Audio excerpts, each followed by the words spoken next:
Estamos de volta e agora sim a gente vai falar sobre comportamento. E para isso eu recebo aqui no estúdio, no programa Encontro Saudável, a psicóloga Deise Rosa, mais linda do que nunca. Tudo bem, Deise? Tudo bem, muito obrigada. É sempre bom conversar com a Deise, porque a Deise ela tem todos os mecanismos que a gente precisa para falar sobre comportamento humano. Ela é profissional da área da psicologia, ela é docente, é professora, tem experiência nisso, estudou muito. É mãe, é esposa, mãe. Então tá mais do que é a parte mais difícil. Vou falar sobre isso, né, Deise?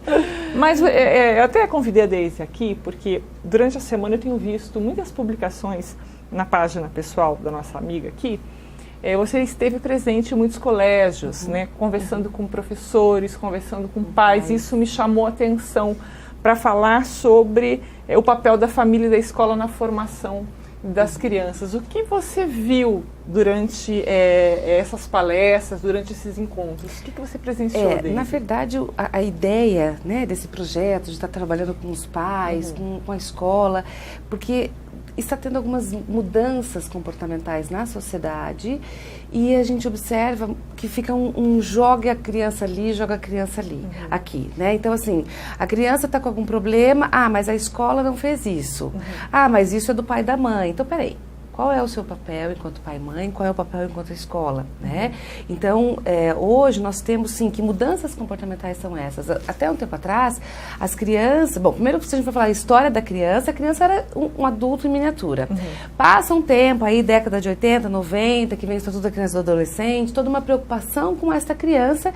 E também a psicologia e a pedagogia vem com uma fala para os pais muito assim, olha, pais, as crianças também precisam ter o seu momento, as crianças também precisam ter voz, ter lugar. Nós pais, temos que ser muito amigos dos nossos filhos e todo esse discurso. O que aconteceu? De uma geração de 8 foi para 80. Então, onde eram aquelas crianças, que se a gente for pensar aí, os nossos avós, os nossos pais, onde eles não tinham que falar um A, eles tinham que obedecer para tudo, qualquer coisa eles apanhavam mesmo, era tudo uma coisa muito rígida. Então, vem a psicologia e a pedagogia e fala assim, não, peraí, não precisa ser tão rígido assim, nós podemos ser um pouco mais próximos, trabalhar um pouco mais com a afetividade, a educação também com o afeto. Ok, o problema é que disto foi para um lado muito onde quem manda nas casas hoje são as crianças. Descambou geral.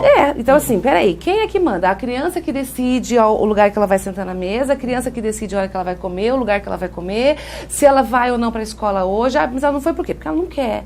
Porque às vezes ela tem 2, 3 anos, mas qual é a responsabilidade, a maturidade dessa criança de decidir algumas coisas? E aí, por conta disso, também vem as culpas, né? Eu sempre brinco que pai e mãe já nasce com culpa, porque se eu fico muito com o filho é porque eu fico muito, se eu não fico é porque eu não fico, se eu estou trabalhando é porque eu estou trabalhando. Então, as culpas, elas acabam acontecendo porque nós tentamos fazer o nosso melhor. Eu, particularmente, não acredito que pais que amam erram porque querem. Erram tentando acertar.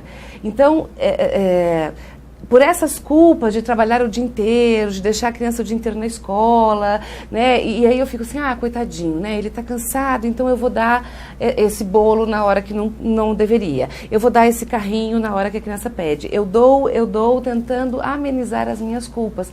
E aí nós estamos com crianças hoje que elas tomaram conta dessa sociedade. Então, ontem que elas só obedeciam, hoje elas estão mandando mais que os pais. E aí a gente precisa tentar voltar, qual é o equilíbrio disso? Quem é a autoridade na casa? A autoridade não pode ser a criança, ela não deve ser o papel de rei, porque não é o papel dela.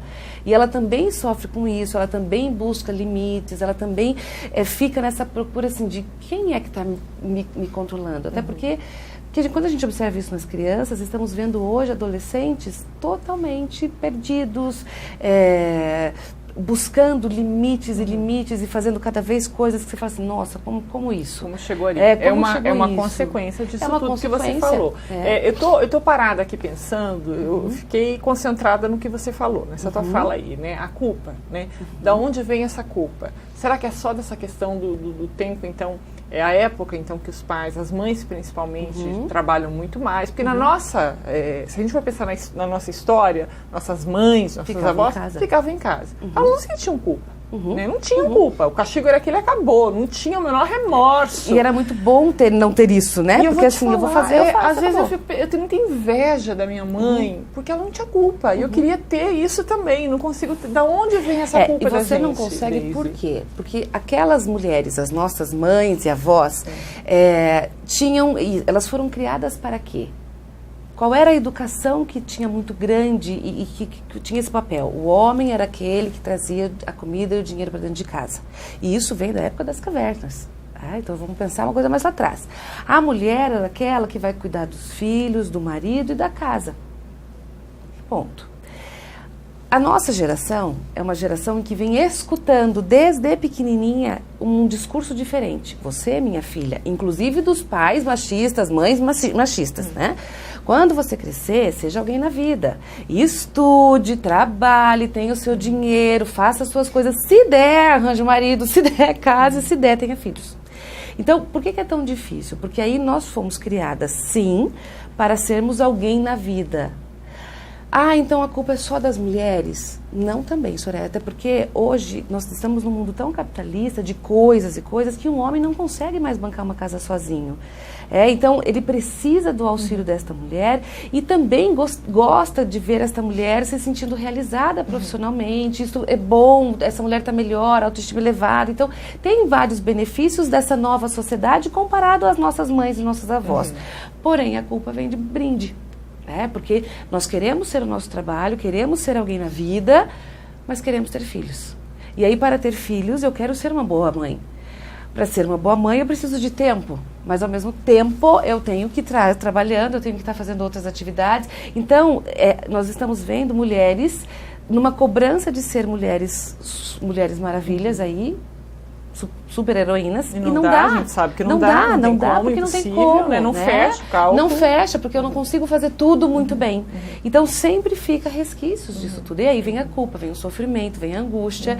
E sim, essa inveja que você fala da sua mãe é uma inveja real. Poxa, né? Porque, então assim, quem era melhor, elas ou nós? Não sei dizer, até porque talvez lá atrás também tinha essa falta de como eu queria ter o meu trabalho, como eu queria ter o meu dinheiro. Então, existem mudanças comportamentais na sociedade, tanto do papel feminino quanto do papel masculino. Nós estamos vendo já nas casas os homens ajudando muito mais, trabalhando muito mais, no convívio, inclusive na educação dos filhos.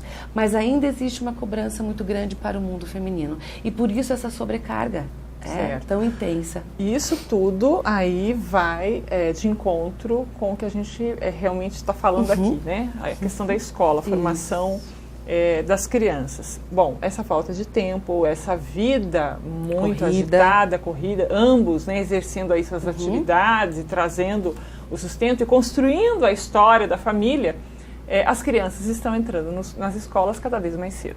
E aí entra aquele conflito, né? Qual é o papel, Daisy, da escola? Qual é o papel dos pais? O que os pais esperam das escolas, né? Que elas devem formar futuros cidadãos, né, ou trabalhadores. Como é que você tem... o que a gente observa é que as escolas também estão mudando um pouco esse discurso, porque até um tempo atrás as escolas estavam formando quem? Pessoas que soubessem todos aqueles conteúdos, que esta é a função, ensinar a matemática, o português, o isso, aquilo, para que ele possa passar no vestibular, para que ele possa ter uma profissão, para que possa vir a fazer uma faculdade, bem bacana. Porém, as escolas também estão entendendo que hoje as crianças estão ficando muito mais tempo ali. Então, muitas escolas, algumas já estão trabalhando, inclusive, com projetos para trabalhar as questões de habilidades sociais, de empatia, de palavras corretas, de como falar um por favor, como me colocar no lugar do outro, sentimentos, olha, o que você está sentindo é isso. Só que a função da escola não é ensinar isto. A escola está auxiliando os pais neste ensino.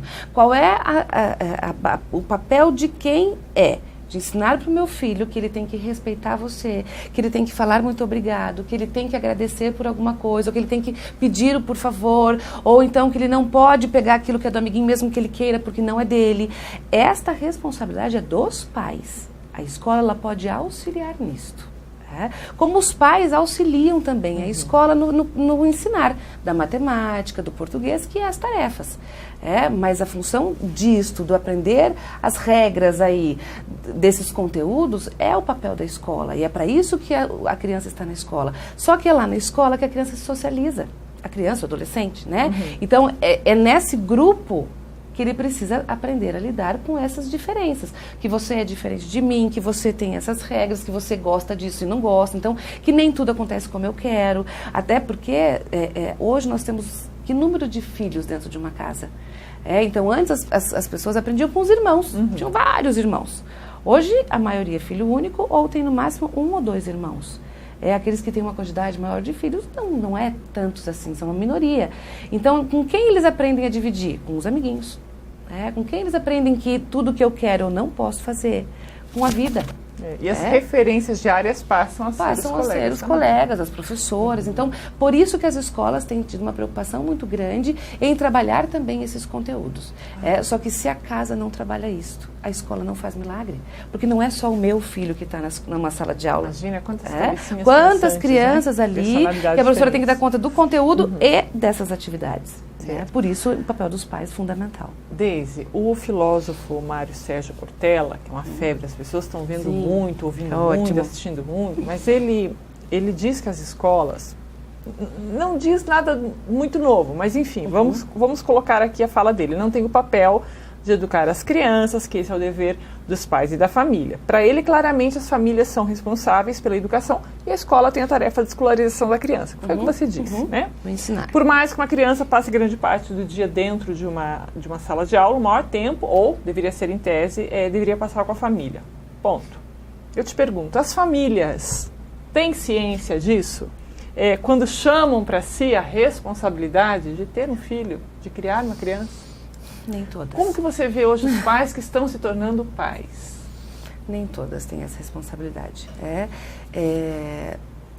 A gente, às vezes, tem que até questionar muito isso. Querer ser mãe, querer ser pai, pra quê? Por quê? E mais do que o porquê, pra quê? Porque tem que ter filho. Por que eu tenho que ter filho? Porque eu vou ficar velho um dia e meu filho tem que me cuidar? Então, assim, são discursos que a sociedade cobra. Por quê? Porque todo mundo está falando que a gente casou, agora tem que ter filho. Porque agora eu estou ficando velho, eu tenho que ter filho. Então, Então, eu mãe, eu pai, me vejo, eu mulher, eu homem, me vejo pai, me vejo mãe. Então, sempre se observar isso. E vou ter como dar conta disto? Ao colocar um filho no mundo, eu vou conseguir abrir mão das minhas coisas? Como mãe, e as dificuldades de mães, enfim, porque a psicóloga é fácil nada, é mãe igual, tem todas as características que a gente sofre. Casa de Ferreira, as crianças são diferentes, então elas vão nos ensinando, e uma coisa que eu sempre falo para os pais, o que eu espero ao ter um filho? Que é muito comum ser mulher grávida, assim, não, filho meu jamais vai assistir celular, filho meu jamais vai ficar horas na televisão, filho meu jamais vai fazer bagunça no mercado, escândalo, até nascer. Porque ele vai nascer e ele vai te frustrar, porque filhos frustram, porque eles não são exatamente tudo aquilo que a gente gostaria que fosse, porque são pessoas, são seres únicos, exclusivos, e cada filho é diferente, então vai ter aquele que é mais birrento, aquele que é mais isso, aquele que é mais aquilo. E também, muitas vezes, nós deixamos com que esses filhos vão tomando fazendo esses comportamentos, porque nós estamos cansados, porque estamos fazendo outras atividades, ou porque temos outras coisas para ter outras coisas. Educar, né, Deise? Dá muito trabalho educar. Né? Então, sim, o bom seria se nós conseguíssemos olhar assim, eu vou dar conta de abrir mão de algumas coisas da minha vida para colocar uma criança no mundo. Porque cuidar de uma criança, a criança precisa de rotina. Então, o trocar fralda, o dar alimentação, ou arrumar para ir para a escola, ou coisa parecida, isso não é o difícil. O difícil é eu, mãe, eu, pai, abrir mão da minha pessoa, dos meus afazeres, dos meus prazeres, para sentar ali e brincar com essa criança agora. Para cuidar, fazer o dormir, ou contar uma historinha, ou ter um tempo para isso. Então você está falando que tem que ter todos os tempos do mundo, eu tenho que ficar o tempo inteiro com meu filho. Não necessariamente, mas tem que ser de qualidade. E uma das coisas que a gente observa é que as crianças têm reclamado muito. Que até então eu escutava isso os pais reclamarem. Agora eu escuto das crianças. Meu pai e minha mãe não têm tempo para mim, porque eles ficam só no celular. Então o celular, que até então era um problema do videogame, do adolescente, da criança não tanto. Hoje está sendo problema dos pais, porque de nada adianta eu brincar, sentar para brincar com meu filho, então ótimo, agora é o momento dele, 20 minutos, mas eu estou aqui no celular, então eu não estou com ele. E eles percebem tudo. E eles percebem, eles fazem, a gente olha para mim, então a gente precisa se cobrar o tempo inteiro nisso, né? Porque realmente a tecnologia, as coisas estão tomando conta da nossa vida e às vezes a gente não se percebe, mas a criança, ela não precisa de presentes, ela precisa de presença, com qualidade, não precisa ser o tempo inteiro. Eu posso sim terceirizar algumas coisas para que a casa tenha mais qualidade e as relações tenham mais qualidade. É possível sim que eu, mãe, trabalhe fora e nem por isso seja uma péssima mãe? É possível, mas enquanto eu estiver ali, que eu faço o meu melhor. E essa cobrança é uma cobrança que é diária, independente da idade do filho. Ele pode ser bebê, ele pode ser adolescente, ele pode ser já um adulto. Qual é o meu papel de mãe? O que eu estou fazendo? Qual é o meu tempo que eu estou colocando disponível para esta criança, para esse adolescente, para este filho, que precisa ter como referência? Isso, Soraya, te digo com todas as certezas do mundo. Os maiores problemas que aparecem nos nossos consultórios aí dos psicólogos, psiquiatras de modo geral, bem cutucadinho, tem a ver com família.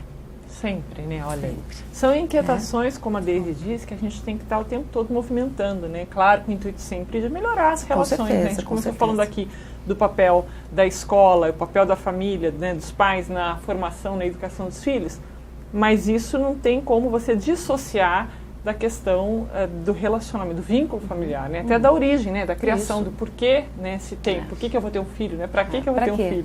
Começa aí, né? Deise, obrigada, nosso tempo acabou, obrigadão pela visita, né? Pela participação, pela conversa, sempre muito boa, muito proveitosa. Tenha uma excelente semana, tá? Obrigada. Olha, a gente vai finalizando por aqui, mas na semana que vem tem mais assuntos palpitantes para você sobre comportamento. É só escrever para a gente dando a sua sugestão. contato@medicinesaude.tv.br. A gente se vê, hein? Até mais. Tchau, tchau.